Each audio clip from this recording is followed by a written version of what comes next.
Hi everyone, Eric Moore here, Partner and Director of Investment Strategy with More Wealth. We are an independent financial planning and private wealth management firm headquartered in Frederick, Maryland.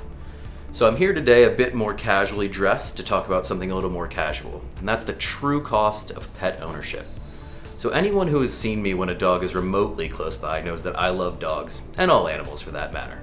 So it should come as no surprise that the instant my then girlfriend, now wife, and I moved into an apartment that allowed pets, we got a dog.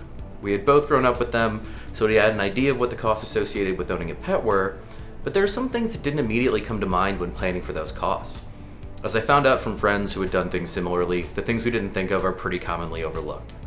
Since the cost of owning a pet can be substantial, it makes sense to look beyond the emotional drivers of getting one and ask yourself a crucial question.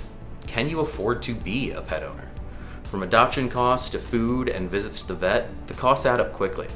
So I compiled some information from the ASPCA on the average cost for a medium-sized dog, as well as a cat, and we'll walk through that now.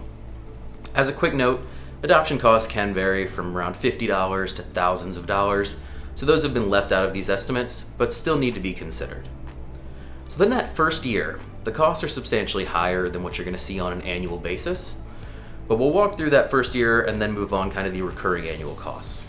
So for a medium dog, between the spay and a neuter, some of the initial medical costs, a collar leash, toys and treats, a crate or carrier, training classes, a pet license, food, and other miscellaneous items, what you're looking at in that first year is around $1,700 all in. For the cat, it's a bit less. You don't really have the training classes, a collar or a leash may or may not be necessary, but you do have litter box and the cost of litter on top of all the other things. So that comes into around $950 for that first year.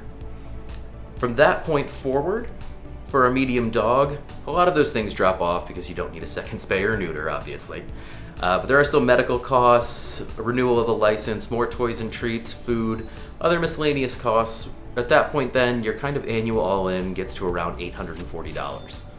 For the cat, again, a bit less, but really it comes into a recurring annual amount of about $620. Now this may not necessarily seem like much, and especially when it comes to the joy that pets bring us, it doesn't seem like too much of a cost. But you want to keep in mind that these numbers are nationwide averages. They cover just the basics, and generally with these we're looking at using numbers for budget options for food, toys, and litter.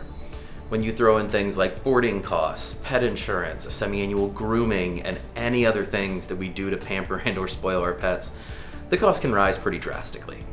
Now keep in mind, in no way is this meant to diminish your desire to take in a pet, especially if you're planning on rescuing. But like all things, it's important to fully understand how owning a pet will affect you financially. And apart from your own financial security, it's important to determine if you can provide an animal with the care it truly needs.